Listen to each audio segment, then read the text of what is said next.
Welcome to Telugu focus TV. నేను మీ శ్రీనివాస్ రెడ్డి. మహిళలకు భారీ షాక్ ఇవ్వనున్న ఆర్టీసీ. ఇకపైన వారంతా టికెట్ తీసుకోవాల్సిందే, కానీ కాస్ట్లీ గిఫ్ట్ అంటూ కూడా చెప్పుకోవచ్చు. ఇంతటికి ఎక్కడ మహిళలకి టికెట్ తీసుకోవాలి అనేది కూడా మనం చూద్దాం. తప్పనిసరిగా ఈ వీడియో పూర్తిగా చూడండి. తెలంగాణలో కొలువు తీరినటువంటి కాంగ్రెస్ ప్రభుత్వం 6 గ్యారెంటీల్లో భాగంగా మహిళలకు ఉచిత బస్సు సౌకర్యం కల్పించిన సంగతి మనందరికీ తెలిసిందే.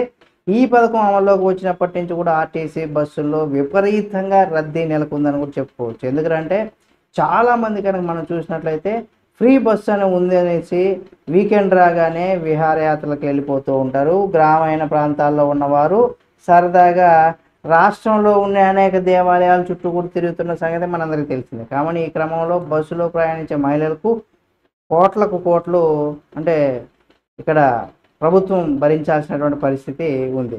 అయితే కొన్నిసార్లు కొంతమంది మహిళలు కూడా బస్సుల్లో గొడవలు పడుతున్నారు. పోలీస్ స్టేషన్ వరకు కూడా వెళ్ళిన సందర్భాలు కూడా ఉన్నాయి.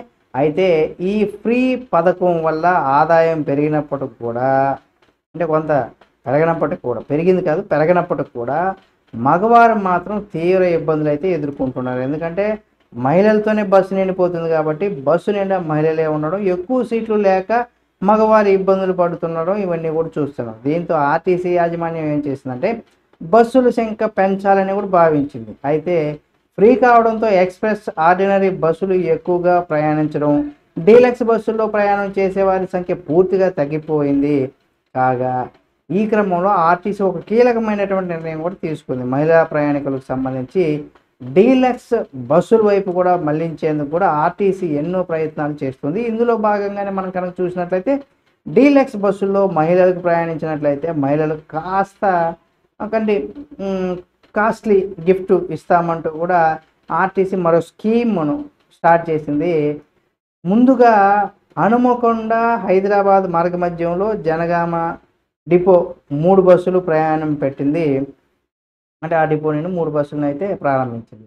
అయితే ఈ బస్సులో ప్రయాణించే 15 రోజులకు ప్రతి 15 రోజులకు 3 మహిళలకు బస్సు అందజేస్తామనేసి కూడా ఆర్టీసీ అనౌన్స్ చేసింది. అంటే ఏంటి అంటే మరొకసారి మీరు చాలా క్లుప్తంగా తెలుసుకోవాలి. అంటే ఈ బస్సులో ప్రయాణిస్తే ప్రతి 15 రోజులకు 3 మహిళలకు బస్సు అందజేస్తామనేసి కూడా ఆర్టీసీ అనౌన్స్ చేసింది.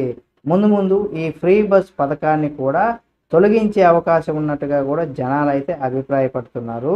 అంటే ప్రతిరోజు వీళ్ళు ఇంకా ఫ్రీ బస్సు కదా అనేసి ప్రతిరోజు ప్రయాణిస్తే అది అసలు ఇంపాసిబుల్ కదా. కావని మగవారు ఇబ్బంది పడడం, బస్సు రద్దీలు పెరిగిపోవడం ఇవన్నీ కూడా ఉంటాయి. కాబట్టి 15 రోజులకి కేవలం 3 సార్లు, అంటే బస్సుల్లో 15 రోజులకు 3 సార్లు మహిళలకు ఫ్రీగా అన్నట్టుగా కూడా తీసుకొచ్చేటువంటి అవకాశం ఇక్కడ కనిపిస్తుందని కూడా చెప్పుకోవచ్చు. కానీ దీనికి అధికారికంగా ఇంకా ప్రకటన రాలేదు కాబట్టి ఇందులో ఎంత వాస్తవం ఉందనేది కూడా మనకు తెలియాల్సిందే. చూద్దాం. అప్పటి వరకు కూడా ఈ ఫ్రీ బస్సుకు సంబంధించి ప్రభుత్వానికి కూడా భారమైనప్పుడు కూడా అమలు చేసి ఇప్పటికైతే వెళ్తుంది. కాబట్టి ఏదేమైనా 100% ఈ ఫ్రీ బస్సుకు సంబంధించి ఇంకా కొన్ని మార్పులు చేర్పులతో వచ్చేటువంటి అవకాశం కనిపిస్తుంది. ఇప్పుడు ఆంధ్రప్రదేశ్లో కూడా మనం చూసినట్లయితే ఫ్రీ బస్ అనేది ఉంది కాబట్టి ఇక్కడ అంటే పొరుగు రాష్ట్రాల్లో అమలు చేస్తున్న వాటి మీద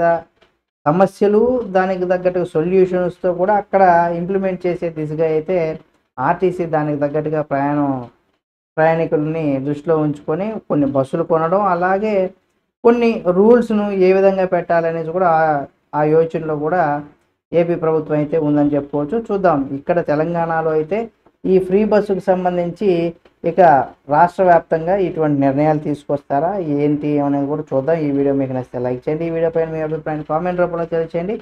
మరిన్ని వీడియోల కోసం మన Telugu focus TV channel subscribe చేసుకొని పక్కనే ఉన్న బెల్ బటన్ ఒకటి మాత్రం మర్చిపోకండి.